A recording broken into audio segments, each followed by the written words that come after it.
이거를 그냥 클릭하세요. 클릭하면 이렇게 여러분께서 쿠팡으로 구매하신 모든 구매 내역을 쭉 볼 수 있습니다.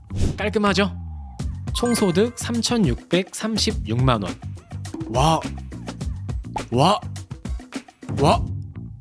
와, 이거는 여러분 꼭 한번 해보시길 바랍니다. GS25가 있는 거는 생활비로 분류해. GS25는 다 분류가 되는 거예요. 특정 키워드를 갖고 나만의 패턴에 맞게 분석하는 게 가능하다는 거죠. 실제로 제가 하고 있는 방식이에요. 이렇게 해서 10분도 안 걸리는 것 같아요. 금방 할 수 있습니다.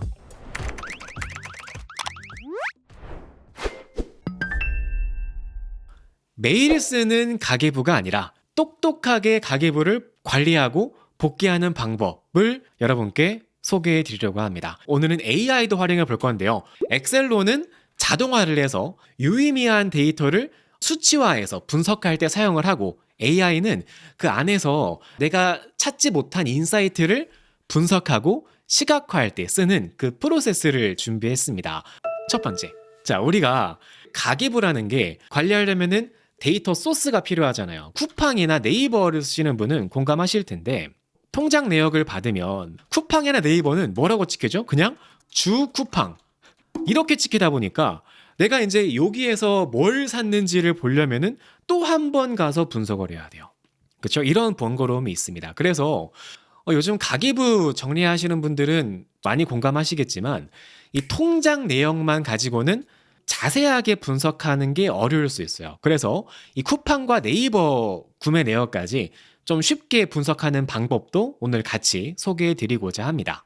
두 번째는 가계부를 관리하다 보면 이 가계부 안에 내 소비 패턴도 분석하고 내 예적금 내역도 분석하고 뭐 대출도 분석하고 해서 모든 걸 보고 싶지만, 사실 가계부만으로는 이 모든 거를 분석하기 어렵다.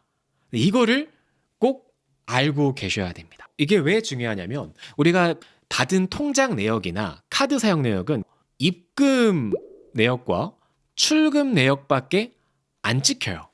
자, 그 말은 뭐냐면, 자, 내가 뭐 간단하게 뭐 롯데리아에서 햄버거 5,000원 주고 사 먹고 월급으로 100만 원 받고 이렇게 찍힌다고만 하면 사실 이 통장 하나만 가지고 관리하는 게 문제가 안 돼요. 근데 적금 가입으로 200만 원을 가입했어요. 자, 그러면 200만 원은 지금 통장 안에서는 출금으로 찍히지만 이 적금 가입한 거는 지출이 아니죠. 내 자산의 이동이죠. 그냥 돈의 형태가 바뀐 거예요. 그래서 지출이 아니고 자산의 이동으로 관리를 해줘야 된다. 그래서 가계부를 쓰기 위해서 통장 내역을 받잖아요. 그러면은 그 통장 내역 안에 온갖 막 그러니까 불필요하다고 하기엔 좀 그렇지만 온갖 그 적금 가입한 거, 누구한테 돈 보낸 거, 부모님 용돈 보내드린 거, 이런 내역들이 다 찍히다 보니까 이 통장 하나만 가지고는 관리가 어렵다는 거죠. 그래서 이 가계부는요, 나의 소비, 지출을 분석하는 용도이자 그 소비 패턴을 복귀하는 정도로 사용을 하자. 그 이외에 그 나머지 내 자산들, 내 증권사에 돈이 얼마가 있고 예적금이 얼마가 있고 그런 것들은 내 별도의 자산 포트폴리오로 관리하면 좋겠다라고 말씀을 드리고 싶어요. 압축 파일을 푸시면 여기에서 쿠팡 네이버 구매 내역 자동화 템플릿 보이실 겁니다. 자, 이거를 이제 실행할 텐데요. 이거를 실행하시기 전에 이 파일을 우클릭하시고요. 속성에 오시면 지금 저는 안 보이지만 아마 여기 오른쪽 밑에 차단 해제라고 이게 보이시는 분은 이걸 체크할게요. 체크하시고요. 확인 버튼 클릭하시면 되겠습니다. 그 상태에서 이 파일을 실행해 주겠습니다. 자, 파일을 실행하시면 이렇게 이제 왼쪽 상단입니다. 이렇게 콘텐츠 사용이라고 알림창 보이실 거예요. 아마 여러분은 편집 사용이라고 버튼 보이실 텐데 편집 사용 버튼 클릭하시고 콘텐츠 사용 버튼까지 클릭하셔서 매크로를 포함시켜 주시면 되겠습니다. 자, 그리고 나서 여기 링크 있죠? 밑에 보시면 링크 보이실 거예요. 이 링크를 클릭하시면 이렇게 아마 쿠팡의 구매 내역으로 그 구매 내역 링크로 이동을 할 겁니다.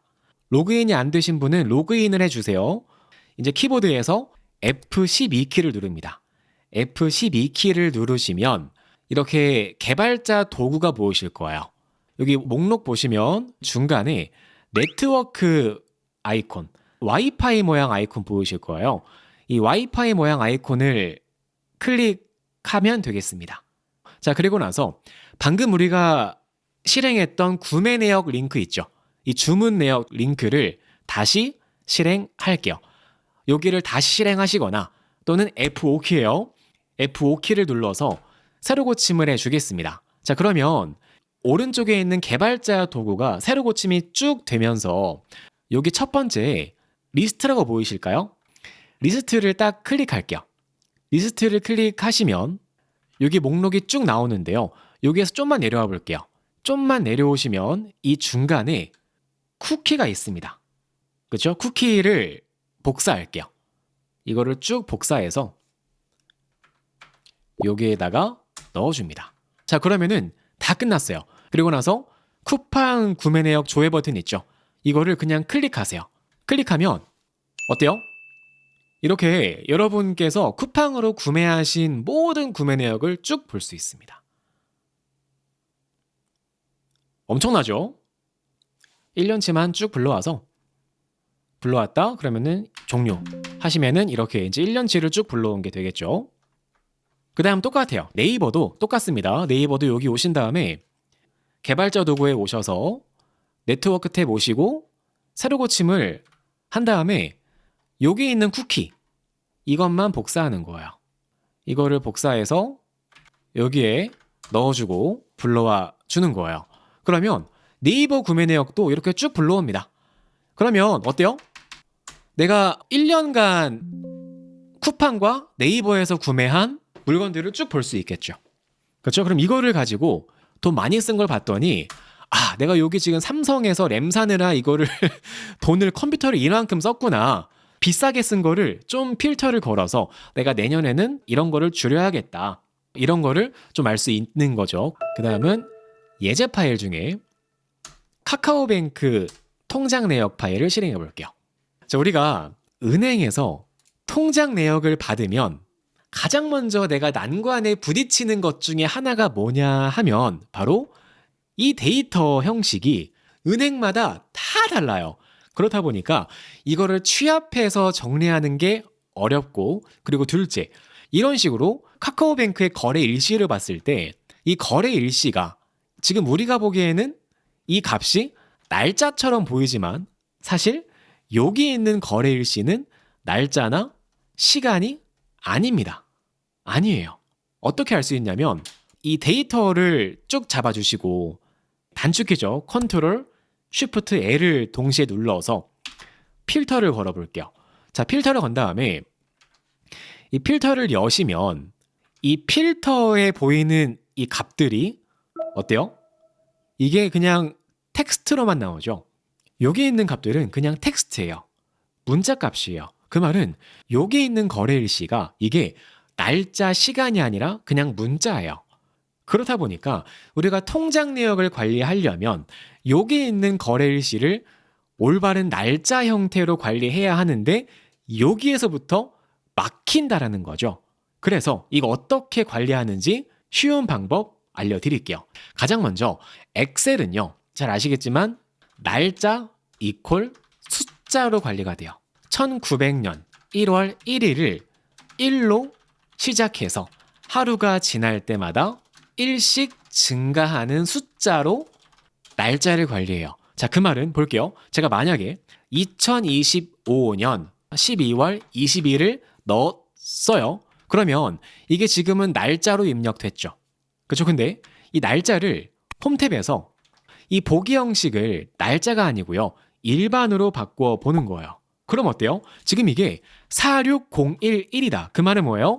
2020년 12월 20일은 1900년도 1월 1일부터 46,011일이 지난 날짜다. 이걸 빼보세요.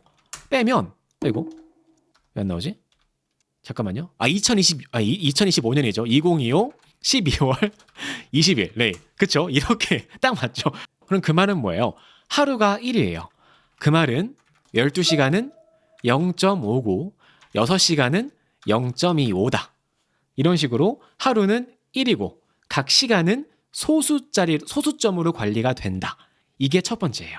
그다음 두 번째, 엑셀에서는요. 날짜로 인식하지 못하는 대표적인 형식이 있어요. 이거 뭔지 아세요? 이거예요. 2025-0101. 마침표로 구분된 날짜는 엑셀이 그냥 문자로밖에 인식 못합니다. 맞아요. 네. 이런 형식은 엑셀이 절대, 이거는 그냥 날짜로 인식 못해요. 그래서 그 거래 내역 보시면 이거 있죠? 이렇게 입력된 날짜는 엑셀한테 어떻게든 내가 어떠한 방법을 써도 날짜로 인식 안 합니다. 그래서 이 마침표로 된 날짜는요, 무조건 빼기로 바꿔줘야 돼요. 네, 이게 중요합니다. 그래서 볼게요. 이 카카오뱅크 거래 내역에서 거래 일시 있죠? 이 거래 일시 범위를 그냥 잡아주세요. 비열 전체 선택합니다. 그리고 나서 단축키 컨트롤 H로 찾기 및 바꾸기 오신 다음에 바꿔주는 거예요. 이 마침표를 빼기로 바꿀게요 하고 모두 바꾸기 클릭합니다. 그럼 그 순간 어때요? 매직이 일어납니다. 이게 아까까지만 해도 그냥 문자였는데 이거를 빼기로 바꾸는 순간 날짜와 시간으로 싹 바뀌죠? 그쵸? 일단 이렇게 하시면 데이터 관리, 날짜 관리하실 때, 특히 통장 내역 관리하실 때 엄청 편하다. 그 다음으로 지금 이 날짜를 뽑았는데 지금 이거를 볼까요? 좀 서식을 바꿔볼게요. 이렇게 하면 이게 지금 겉으로 보기에는 날짜 같이 보이지만 사실 이거는 날짜와 소수점, 시간이 같이 들어간 날짜 더하기 시간 데이터예요. 그래서 만약에 저는 이 데이터를 정확한 날짜와 정확한 시간으로 분류하고 싶다. 그러실 때에는 이렇게 날짜로 바꿨죠. 바꾼 다음에 오른쪽에다가 그냥 함수만 써볼게요. 간단합니다. 함수 중에 int 함수예요. int 함수는 소수로 된 숫자에서 정수만 추출하는 함수예요. 이 날짜에서 정수만 뽑아주고, 그렇죠? 그럼 정수만 나왔죠. 그리고 시간은 날짜와 시간 데이터가 같이 있는 값에서 빼기 정수를 빼준다. 이거 서식이 달라도 괜찮아요. 이렇게 일단 만들어 줄게요. 이렇게 보여도 괜찮습니다. 이렇게 만들고 이 범위를 잡은 상태로 잡고 더블 클릭 땅땅 할게요. 이렇게 만드시면 날짜, 시간 데이터 추출 끝납니다. 이제 이 날짜 범위, 이 IR, 날짜는 표시 형식을 날짜, 간단한 날짜로 바꿔주시고, 두 번째, 이건 시간이었죠? 이거는 시간 데이터로 바꿔줄게요. 그러면 이렇게 깔끔하게 문자 형식이었던 이 데이터에서 문자와 시간으로 나뉘어진다. 이렇게 만드셨으면은 다 끝났습니다. 이렇게 만든 데이터는요, 아까 우리가 취합한 데이터, 여기에다가 옮겨줄게요. 첫 번째, 날짜죠? 이 날짜는 그대로 복사해서 여기 밑에다가 붙여넣기 하실 때 그냥 복붙하시면 안 돼요. 여기 있는 건 함수니까 이 복사한 데이터를 여기에는 컨트롤 알트 V예요. 컨트롤 알트 V로 오셔서 선택하여 붙여넣기 해서 수식이 아니고 값이에요. 값 형태로 붙여넣기 한다. 그쵸? 그 다음 똑같이 두 번째 시간 데이터 동일하게 값 형태로 붙여넣기 한다. 그 다음은 거래 구분이죠. 거래 구분 복사해서 붙여넣기 하고 내용도 복사해서 붙여넣기 하고 그 다음 여기에는 카카오뱅크 이거를 쭉 채워주면 되겠죠. 근데 이렇게 하고 봤더니 아이고 이거 제가 깜빡했네요. 지금 보시면은 이 카카오뱅크는 여기에서 입금과 출금을 같이 관리하죠. 이 거래 내역에서 이 금액이 입금과 출금을 한열로 관리해요. 뭐 이게 은행마다 좀 다르긴 하지만 보통 은행은 여기에 출금이랑 입금을 따로 관리하거든요. 그렇죠? 그럴 때에도 함수 하나만 쓰면 돼요. 이 오른쪽에다가 나눠주는 거죠. if 함수로 만약에 이 거래 금액이 0보다 작아요. 그 말은 뭐예요? 통장에서 출금된 거니까 금액 곱하기 마이너스 1로 하면 될 거고 그렇지 않을 때에는 빵원이죠. 출금만 된 거니까. 이렇게 할 거고, 입금이에요. 입금은 if 함수로 이 거래 금액이 0보다 커요. 그 말은 입금된 거니까 그냥 그대로 출력하고 나머지는 빵원이다. 이렇게 하는 거죠. 이렇게 하면 출금과 입금이 관리가 되겠죠. 그렇죠? 이렇게 하시면 굳이 AI한테 맡기지 않아도 된다는 거예요. 이런 간단한 작업들은 우리가 AI한테 복사 붙여넣기 하고 이렇게 정리해라고 하면 그거를 요즘은 사실 거의 정확하게 하지만 검증을 하는 게 맞잖아요. 그렇게 하지 마시고 이런 간단한 정제 작업은 함수로 해도 괜찮다는 거예요. 이렇게 출금과 입금 만드셨으면 이 만든 데이터는 똑같이 복사해서 여기에다가 값 형태로 붙여넣기 한다. 그럼 어때요? 이렇게 카카오뱅크 거래 내역 금방 하죠. 지금 우리가 강의다 보니까 제가 설명을 하나하나 하면서 하다 보니까 시간이 조금 걸렸지만 사실 이거 혼자 하시면 1분이면 합니다. 1분도 안 걸릴 수 있어요. 금방 하겠죠. 두 번째로는 신한은행 보겠습니다. 이런 데이터는 출금, 입금, 내용, 적용, 거래 일자, 시간이 있다 보니까 이거는 그냥 그대로 복사 붙여넣기를 하면 될 것 같아요. 자, 그런데 이 데이터에도 치명적인 문제가 하나 있습니다. 여기를 볼게요. 거래 일자와 거래 시간을 잘 보시면 단축키 컨트롤 쉬프트 L로 필터를 걸고 이 날짜를 볼게요. 이게 지금 겉으로 보기에는 날짜로 잘 된 것 같죠? 날짜같이 보이는데 이게 날짜인지 아닌지 어떻게 알 수 있냐면 이 거래 일자 필터를 열었을 때 이렇게 날짜로 나와야 돼요. 그룹화가 돼야 돼요. 그래야지 여기 있는 이 데이터가 올바른 날짜다라고 알 수 있는 거예요. 근데 여기 있는 신한은행 거래 내역 보시면 이 거래 내역은 지금 날짜처럼 보이지만 날짜가 아니죠. 그래서 이 날짜처럼 보이는 문자 형식의 데이터를 날짜로 바꿔줘야 되는데 제가 두 가지 방법 알려드릴게요. 첫 번째로 가장 쉬운 거는 단축키예요. 범위를 잡고 Alt A E N N D F예요. 자, 범위를 잡고 단축키로 Alt A E N N D F를 누르시면 이게 날짜로 바뀝니다. 이 범위를 잡고요. 단축키 Alt A E N N D F 하면 날짜로 바뀌죠. 이거 이제 많이 쓰실 거예요. 혹시라도 저처럼 그 날짜 데이터를 혹시라도 많이 다루신다 하시는 분은 이 Alt A E N N D F 단축키 외우시면 많이 유용하실 거예요. 그다음 두 번째, 만약에 나는 이 단축키를 자주 쓰지 않아서 외우기 어려워야 하시는 분은 이것도 있습니다. 뒤에 곱하기 1 이것만 기억하셔도 괜찮아요. 이 오른쪽에다가 여기 있는 거래 일자 곱하기 1 네, 이것도 가능해요. 함수로 데이트 밸류 이것도 있어요. 데이트 밸류로 이렇게 하는 것도 있습니다. 근데 이 함수를 쓰는 것과 여기에 곱하기 1을 하는 것과 똑같아요. 네, 그렇기 때문에 저는 데이트 밸류도 좋지만 그냥 곱하기 1로 사용하시는 거를 추천드립니다. 이게 더 편하니까요. 이렇게 하시면 좋을 것 같아요. 그러면은 이게 시간처럼 보이지만 괜찮아요. 날짜입니다. 입력하시고 형식만 날짜로 바꿔보시면 날짜로 바뀌어요. 그쵸? 그 다음 똑같이 여기 있는 시간도 곱하기 1 하면 시간 나오죠. 그 상태에서 자동 채우기 땅땅 클릭하시면 날짜 시간 한 번에 바뀝니다. 그럼 잘 보세요. 지금 정말 제가 신기한 거 하나 보여드릴게요. 자, 지금 보시면 여기 있는 날짜가요. 지금은 빼기로 분류되어 있어요. 그래서 곱하기 1을 했을 때 잘 바뀌었습니다. 근데 제가 바꿔볼게요. 이 날짜를 빼기가 아니고 점으로 바꿔볼까요? 이렇게 하면 그 순간 어때요? 오류가 나오죠? 아까 말씀드린 게 이거예요. 엑셀은 이 점으로 구분된 날짜는 죽어도 날짜로 인식을 안 합니다. 이거는요. 데이트 밸류 함수를 써도 똑같아요. 마침표로 구분된 날짜는 날짜로 인식을 못해요. 그래서 이럴 때에는 아까 소개해드린 거 있죠. 마침표를 빼기로 바꾼 다음에 작업하시면 되겠습니다. 그쵸? 이렇게 하시면 날짜, 시간 바꿨으니까 똑같이 옮겨주는 거죠.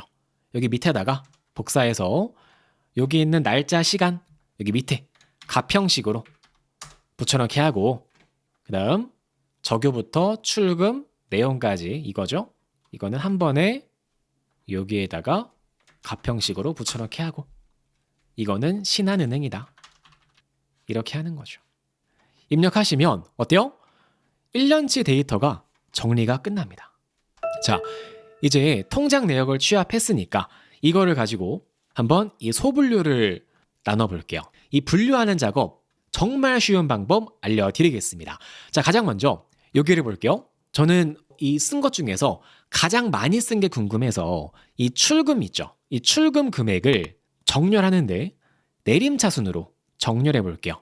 그럼 이런 식으로 돈을 보냈는데 힐스테이트 강남이나 네이버페이 돈 쓴 거, 이런 것들은 지출이에요. 이건 지출 항목이니까 그냥 지출로 보면 되는데, 문제는 나한테 보낸 거, 이런 것들은 나한테 보낸 거니까 돈을 쓴 지출이 아니고 내 통장에 있던 돈이 다른 어딘가로 돈이 이동한 거죠. 돈의 형태만 바뀐 거예요. 그래서 이렇게 내 이름이 된 거는 지출로 보는 게 아니고 자산 이동으로 보는 게 맞다는 거예요. 그래서 이 분류하실 때 저는 이렇게 보고 있는데, 이 대분류로 지출 항목이 있고 실제 돈을 내가 지출로 쓴 게 있고, 그렇지 않고 자산을 이동한 거거나 또는 돈을 보냈을 때 뭐 토스 제 이름 또는 삼성증권 제 이름, 이런 게 있어요. 이런 거는 자산 이동이긴 한데 그중에 좀 더 세분화해서 주식 투자한 거니까 여기로 옮긴 거다. 또는 뭐 이런 거 있죠. 계좌번호가 찍힌 거, 이런 거는 예적금이겠죠.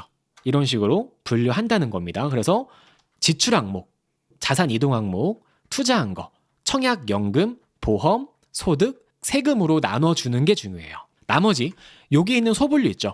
여기 있는 거는 여러분이 뭐 좀 더 세분화해서 볼 수도 있겠지만, 저의 경우에는 이 정도로만 관리해도 어느 정도 좀 관리가 가능했던 것 같아서 이렇게 보고 있습니다. 자, 그래서 이제 분류를 해볼게요. 이 내용에서 고유가 목록을 만들어 봐야겠죠. 이 표를 선택하시고요.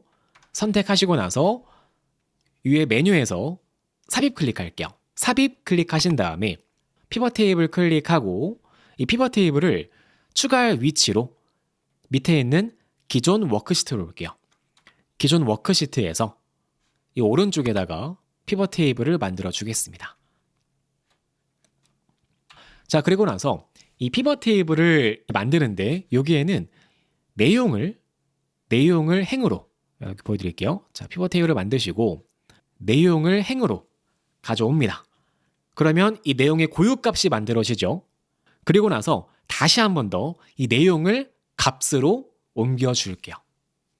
그 다음으로 출금 항목 값에, 입금 항목 값에 넣어줄게요. 이렇게 만드시면 이 카테고라이징 할 준비가 모두 끝납니다. 이렇게만 하시면 나머지는 AI를 써서 카테고라이징을 한 번에 쭉 할 거예요. 됐죠? 이렇게 만드셨으면은 그 다음으로 이제 여기에서 필터 있죠. 이 데이터를 내가 돈을 많이 쓴 항목 기준 또는 자주 쓴 항목 기준 정렬을 먼저 해줄 거예요. 그래서 이 필터를 여신 다음에 중간에 보시면 기타 정렬 옵션 보이실 거예요. 기타 정렬 옵션에 오셔서 이 정렬 방향을 내림차순인데 정렬 기준은, 그러니까 개수가 많은 거, 내가 돈을 가장 많이 쓴 것 기준으로 정렬을 해 주는 거죠. 이렇게 하시면 어때요? 할리스 커피에서 가장 많이 내가 자주 썼고 GS25, 쿠팡 이츠, 쿠팡, 뭐 식당, 이렇게 볼 수 있죠. 그러면은 준비가 다 끝난 겁니다. 자, 그리고 나서 지금 여기 소분류에는 여러분 만약에 내가 뭐 돈을 쓸 때 뭐 식비를 추가해서 뭐 식비가 아니고 뭐 식재료가 있고 뭐 외식 배달도 볼 거고, 뭐 이 소분류 항목은 여러분이 자유롭게 보시면 되겠습니다. 저는 오늘 제가 만든 이 표를 가지고 한번 해볼게요. 그러면은 이 상태에서 뭐 할리스 커피는 간식 음식이다, 내 이름은 자산 이동이다, GS25는 생활비다, 이렇게 할 수도 있겠지만 이거 하나씩 하기 어렵잖아요. 그렇죠? 그래서 이 오른쪽에 보시면 제가 미리 프롬프트를 만들어 왔어요. 이거를 그냥 그대로 복사 붙여넣기 해서 실행하면 AI가 알아서 이 항목과 분류를 해줄 거예요. 나머지는 딱 처음에만 그 분류가 맞는지만 검토하고 그 이후에는 AI 안 써도 자동으로 채워진다는 거죠. 이거 한 표를 하나 만들어 주시면 나머지는 함수를 쓰기 때문에 자동으로 채워진다. 같이 해볼게요. 그래서 이 프롬프트를 복사하겠습니다. 이거를 복사하신 다음에 이 프롬프트를 붙여넣기 하세요. 붙여넣기 하시고 이 소분류에는 이 복사한 범위, 소분류 범위 그대로 복사해서 잘 보세요. 줄바꿈 추가하려고 그냥 엔터키를 누르면 이 프롬프트가 실행되실 거예요. 그래서 이 줄바꿈을 추가하실 때에는 단축키로 쉬프트키랑 쉬프트랑 엔터를 동시에 누르시면 되겠습니다. 쉬프트 엔터를 동시에 눌러서 소분류를 추가해 주고 그 상태에서 그냥 붙여넣기 하시면 이렇게 아마 그림까지 같이 들어갈 거예요. 그래서 붙여넣기 하실 때에는 컨트롤 쉬프트 V로 넣어주겠습니다. 그 다음 두 번째로 통장 내역도. 통장 내역은 여기 있죠. 우리가 방금 만든 고유 항목. 이 고유 항목만 그대로 복사해서 밑에다가 붙여넣기 합니다. 이렇게 해주시고요. 그리고 프롬프트를 실행해 볼게요. 자, 그럼 어때요? 이런 식으로 피벗 테이블에 있는 각 항목들이 있고 거기에서 주요 키워드를 추출했고 그게 무엇인지 소분류까지 분류가 됩니다. 그러면은 이 분류가 된 데이터를 그냥 그대로 복사할게요. 복사해서 그대로 여기에다가 붙여넣기를 합니다. 그러면 볼게요. 표가 들어갔고 이제 쭉 보는 거예요. 할리스 간식 맞고 나한테 보낸 거. 지금 이거는 기타가 아니죠. 이건 저는 자산 이동이니까 이건 자산 이동이다 라고 바꿔주고 생활비, 식비, 잡화 그리고 오빠도 액션이고 월급이에요. 월급이다. 월급으로 바꿔주고 이런 식으로 그냥 쭉 하면 돼요. 힐스테이트 강남은 월세죠. 월세다. 네. 이런 식으로 해주면 되겠습니다. 이렇게 한 번만 쭉 보세요. AI를 써서 각 항목별로 키워드랑 소분류 맞는지만 딱 처음만 하시면 나머지는 그냥 복분만 하시면 실시간으로 분류가 되도록 할 수 있습니다. 끝났죠? 그러면은 여기 있죠. 이 항목이랑 피벗 테이블은 우클릭 삭제 지워줄게요. 지워주시고 이 키워드랑 소분류 있죠. 이 범위를 잡으신 다음에 데이터 탭에서 중복된 항목 제거 있죠. 중복된 항목 제거로 중복값을 지워주는 거예요. 자, 이렇게 하시면 앞으로 이 메뉴, 이 내용에서 할리스가 있으면은 간식 음료고 GS25가 있는 거는 생활비고 엄마 손 식당은 식비고 각 키워드별로 분류할 수 있도록 나만의 키워드 표가 만들어진 거예요. 이렇게 오시면 돼요. 그럼 다 끝났습니다. 마지막은 이 범위는 쭉 잡아서 이건 잡아서 컨트롤 T 누르시고요. 범위를 표로 바꿔줄게요. 이렇게 하시고 지금 보시면 여기 그 테두리가 있어서 보기 안 좋죠. 이 테두리 보기 안 좋으실 때에는 단축키 알려드릴게요. 테두리만 지우는 거니까 빼는 거예요. 그래서 이 범위를 잡고 컨트롤 쉬프트 빼기 하면 테두리만 싹 지워집니다. 이런 식으로 테두리만 싹 지워서 표를 만들어 줄게요. 이렇게 만드는 이유는 앞으로 이렇게 하시면 여기에 내가 새로운 거래 내역이 추가됐어요. 예를 들어서 스타벅스는 음료 간식이다. 이런 식으로. 또는 메가커피는 음료 간식이다. 추가될 거 아니에요. 이렇게 추가가 되었을 때 그 추가된 범위를 자동으로 인식하기 위해서 범위를 표로 바꿔주는 거예요. 이렇게 이제 키워드 표를 만드셨으면 마지막으로 이 오른쪽에 보시면 이 공식 있죠. 이 공식에서 작은 따옴표는 빼고 등호부터 이 공식을 복사합니다. 복사해서 이 소분류에다가 붙여넣기 하는 거예요.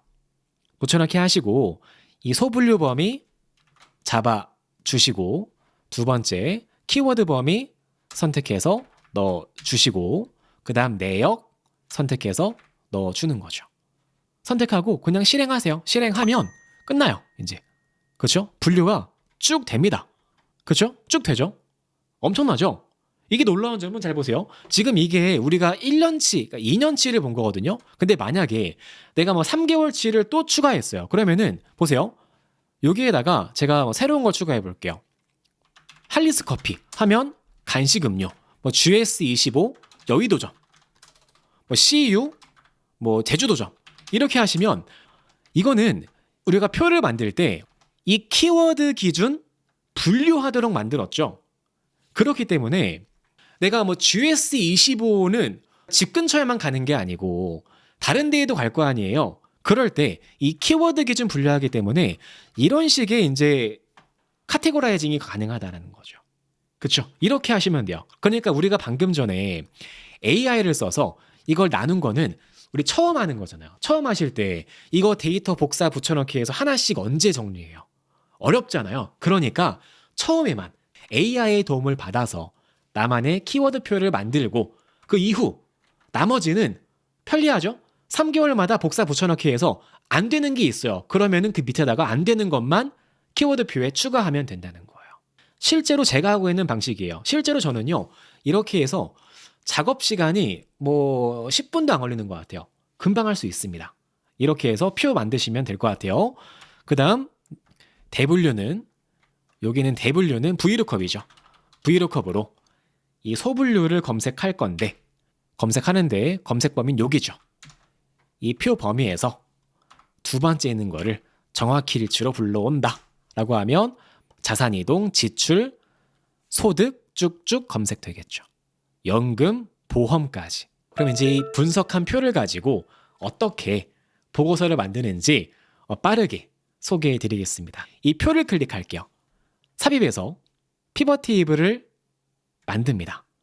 추가할 위치는 새 워크시트에다가 피벗 테이블을 추가해 볼게요. 자, 그리고 나서 저랑 똑같이 만들어 볼게요. 여기에서 거래 일자를 행으로 추가합니다.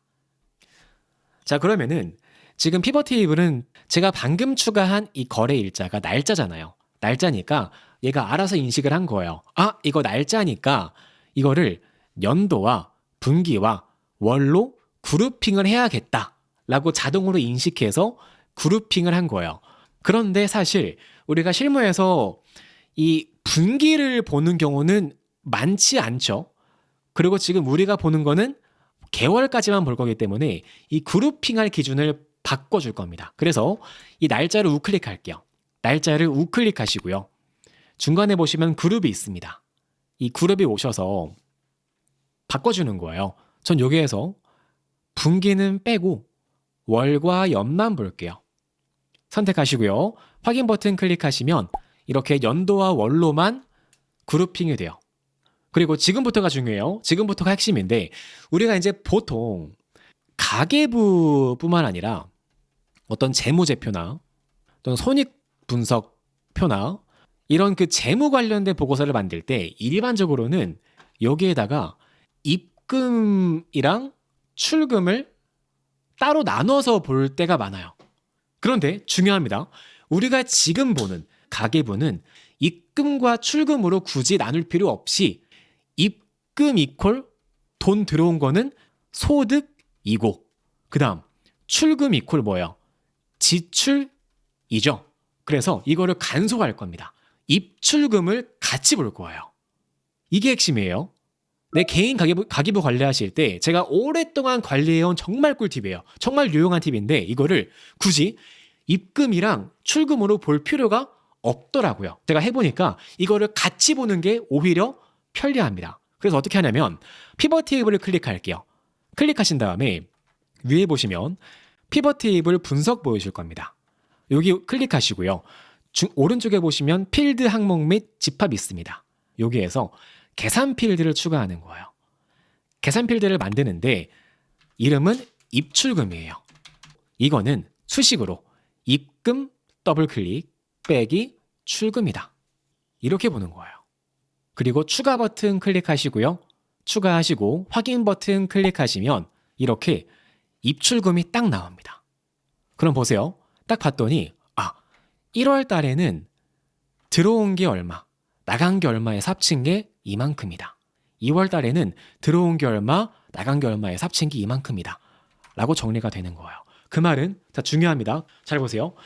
150만 원이 플러스가 됐다는 거는 우리가 통장에 봤을 때 전체 들어온 입금과 전체 나간 출금, 그러니까 통장 안에서 돈이 흐른 게 150만 원 플러스 됐다는 거예요. 근데 이 150만 원이 실제로 내가 이만큼 벌었다는 거냐라는 거죠. 이거를 꼭 아셔야 돼요. 이게 왜 중요하냐면 이 150만 원은 이게 더 번 거일 수도 있고 아닐 수도 있어요. 왜 그러냐 하면 우리가 지금 이 집계한 금액은 통장 내역에 있는 전체 금액이었고 여기에는 자산 이동과 또는 보험으로 낸 돈과 또는 연금에 낸 것과 이런 게 다 포함되어 있죠. 그래서 실제로 우리가 여기 있는 입출금을 볼 때에는 여기에서 나머지 자산이 이동한 거 또는 투자한 거는 어떻게 해야 돼요? 이거는 여기에서 빼줘야 돼요. 이게 중요합니다. 그래서 제가 아까 말씀을 드린 거예요. 그래서 이 분류하실 때 자산 이동한 거는 빼야 된다. 별도로. 그렇죠? 그래서 이렇게 만드신 다음에 여기에서 대분류를 열로 가져오시고요. 그 밑으로 소분류까지 추가해 주는 거예요. 자, 이렇게 하시면 어때요? 봤을 때 필터를 거는 거죠. 이제 앞으로 이 레이블에서 내가 보는 거는 이 목록에서 자산 이동은 뺄 거예요. 체크 풀고 확인 버튼 클릭 하시면 어때요? 이 소득을 끌어서 왼쪽으로 옮겨 오시면 소득이 이만큼 있었고 보험에 얼만큼 냈고 지출을 얼만큼 썼고 연금에 얼만큼 냈는지 그렇죠? 이렇게 관리할 수 있습니다. 깔끔하죠? 정말 보기 편하죠? 네, 이렇게 하시면 되고 꿀팁 소개해 드릴게요. 이게 항목이 많아서 보기 안 좋죠? 그럴 때에는 쉬프트 키를 누른 상태로 이 머리글에 옮기시고 이 커서를 옮기신 다음에 쉬프트 키를 누른 상태로 마우스 휠을 돌려보세요. 그러면 열었다가 닫았다가 하는 것도 가능해요. 그러면 청약연금도 앞으로 옮겨주고 하시면 보험 내고 연금 빼고 지출까지 볼 수 있겠죠. 그렇죠? 이렇게 하면 이제 1월 달에는 33만 원 찍혔네요. 이 금액은 뭐예요? 여기 있는 33만 원은 실제 내가 이만큼 벌었다 라고 봐도 되겠죠. 아까 자산을 포함한 거 이거는 잘못된 거예요. 이거는 실제로 번 돈이 아니에요. 내가 실제로 번 건 뭐예요? 내가 소득이 있었고 거기에서 실제 지출로 빠질 만한 것들만 정리한 게 이거다. 그럼 2월 달은 좀 많이 썼네요. 3월 달은 벌었고 8월 달 많이 썼네요. 이거 시각화하는 팁까지 소개해 드릴게요. 자, 만약에 이렇게 숫자가 많아서 보기 안 좋다. 그럴 때에는 이 피벗 테이블 중에서 이 값 중에서 아무거나 하나 클릭할게요. 그리고 나서 홈탭 클릭하시고요. 홈탭에서 조건부 서식이 오신 다음에 새 규칙으로 새로운 규칙을 만들어 줄 거예요. 자, 그리고 나서 지금 피벗 테이블에서 서식을 걸면은 이렇게 적용 대상 범위를 고를 수가 있어요. 여기에서는 마지막이에요. 세 번째 항목 체크합니다. 이거 체크하시고요. 그리고 저희는 색조를 걸 건데 색조의 색깔은 세 가지로 바꿔줄게요. 세 가지로 바꿔주겠습니다. 그리고 나서 중간값은요. 숫자로 0을 기준으로 0보다 작은 거는 돈을 많이 쓴 거고 0보다 큰 거는 돈을 많이 번 거니까 돈을 번 거 클수록 초록색, 작을수록 빨간색으로 하고 그 중간값은 흰색이에요. 이렇게 만들어주겠습니다. 이렇게 하시고요. 확인 버튼 클릭해 볼게요. 그럼 어때요?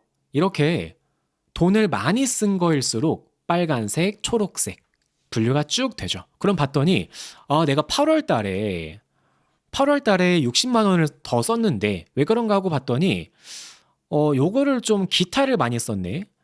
미용을 많이 했네. 그리고 9월 달에는 쇼핑을 많이 했네. 이렇게 한 번에 볼 수 있죠. 엄청 편리하죠. 10월 달에 기타가 많네. 왜 그런지 볼까? 더블 클릭하시면 이거 출금을 ATM 출금을 이만큼 했네. 이거 뭔진 모르겠지만 한번 검토해 봐야겠죠. 내가 현금을 왜 이렇게 뽑았을까? 이런 것도 검토할 수 있겠고요. 그러니까 이런 거예요. 내가 가계부를 만들 때 제가 실제로 관리해 보니까 대시보드로 예쁘게 하는 것도 좋아요. 예쁘게 하는 것도 물론 좋지만 제가 써보니까 그 예쁘게 만드는 거는 한 번뿐일 때가 많더라고요. 가계부는 특히 나 혼자 쓰는 건데 그거 만들려고 뭐 매번 또 수정하고 그렇게 어렵더라고요. 그래서 제가 해보니까 가계부는 그냥 이렇게 직관적으로 3개월마다 한 번씩 복사 붙여넣기 하고 피벗 테이블로 만들어서 이렇게 보는 게 편하더라. 엄청나죠? 이렇게만 해도 충분합니다. 정말 충분해요. 그 다음 볼까요? 이제 마지막으로는 여기 오른쪽에 보시면 제가 링크를 남겨드렸거든요. 노트북 LM이 있습니다. 여기로 올게요. 자, 링크에 오시면은 오른쪽 상단에 새로 만들기라고 버튼 보이실 거예요. 새로 만들기 버튼을 클릭할게요. 클릭하시고 나서 소스를 추가할 수 있어요. 소스를 추가할 수 있는데 여기 밑에 보시면 복사된 텍스트 있죠. 복사된 텍스트를 클릭하시고 여기에다가 우리가 방금 만든 데이터 있죠.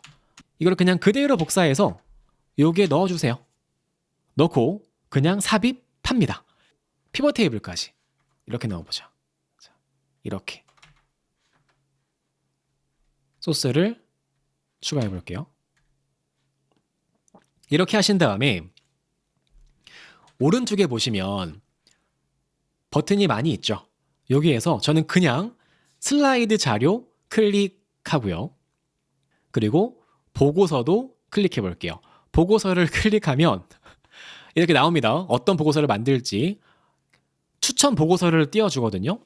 데이터를 인식해서 그럼 봤더니 지출 분석 보고서 보이죠? 이런 거 만들어 볼게요. 이거 클릭해서 만들어주고 퀴즈가 필요해요. 퀴즈도 그냥 클릭해서 만들어주겠습니다. 이렇게 하시면 우리가 방금 올린 이 분석, 이 통장 내역을 AI가 알아서 분석 보고서를 만들어줘요. 그리고 만약 이것도 가능해요. 나는 슬라이드를 만들 건데 좀 정확한 좀 주제가 있어요. 그럴 때에는 이 연필 모양 아이콘 있죠. 이 아이콘을 클릭하신 다음에 여기에 적어주세요. 만약에 나는 지금 이 분석한 이 붙여넣기 한 보고서가 이 통장 내역이 2024년도와 2025년도를 동시에 넣었으니까 이 보고서는요. 이렇게 해볼게요. 2024년도와 2025년도에 소득과 지출 패턴을 분석하고 2026년도에 지출을 절약할 수 있는 방안을 제안하는 슬라이드를 만들어. 이렇게 해볼게요. 이렇게 하고 생성해 볼게요. 이렇게 하면 또 보고서를 잘 만들어 줄 겁니다. 시간이 좀 걸려요. 만드는 동안 잠시만 기다려 볼게요. 자, 보겠습니다. 맞는지.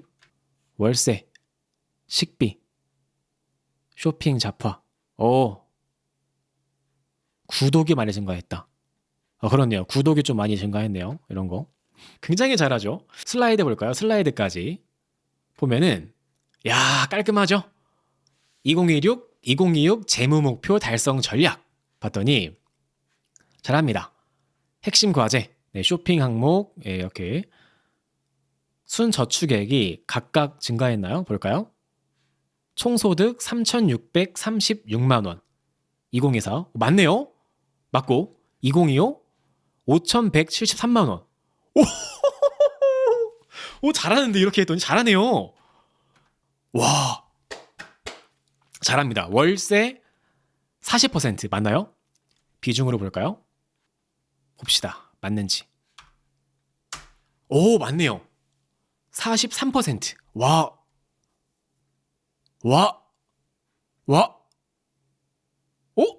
이것도 해주네요. 고정비 변동비까지. 월세 관리비는 고정비는 안정적인데, 이거는 그렇겠죠. ATM 출금 또 얘기하네요. 여기에서도 ATM 출금 현금 좀 그만 뽑아쓰라고 얘기하네요. 이런 거. 와, 이거 잘하네요. 진짜 이렇게 하니까. 와, 이거는 여러분 꼭 한번 해보시길 바랍니다. 엄청 잘하네요. 자, 이렇게 이제 분석 보고서 만드는 것까지 해봤고요. 나머지는 여러분 오늘 실습한 내용 바탕으로 해서 여러분만의 가계부 자동화 서식을 꼭 한번 만들어 보시고, 실제로 저도 이렇게 하고 있어요. 지금 저도 이 데이터만 다르고요. 실제 제가 쓰고 있는 보고서는 이것과 동일합니다. 저도 이렇게 하고 있으니까요. 여러분들 이렇게 꼭 관리 한번 해보시고, 이렇게 하시면 정말 편해요. 감사합니다. 안녕히 계세요.